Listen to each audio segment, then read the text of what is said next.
विभागातील एक जंक्शन स्थानक आहे. दौंडहून पुण्याकडे जाण्यासाठी सकाळी 7:05 ला दौंडहून डेमू शटल आहे आणि आज सोमवार पहिलाच दिवस कामाचा असल्या कारणाने दौंडहून पुण्याकडे जाणारी ही प्रचंड गर्दी असते या गाडीमध्ये. दैनंदिन प्रवासी असतात.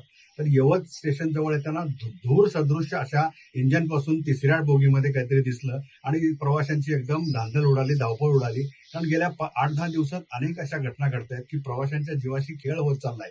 तर माझी रेल्वे प्रशासनाला नम्र विनंती आहे की याची सखोल चौकशी करावी आणि काय घटना घडली याचं नेमकं कारण शोधून काढावं. कारण दौंड पुणे मध्ये या विभागात विद्युतीकरण होऊन गेली 6-7 वर्ष झालेत तरी अजून लोकल काही सुरू केलेलं नाही. तर रेल्वे प्रशासनाला विनंती आहे की प्रवाशांच्या जीवाशी न खेळता लवकरात लवकर लोकल चालू करावी आणि प्रवाशांचा प्रवास हा सुखकर करावा. धन्यवाद.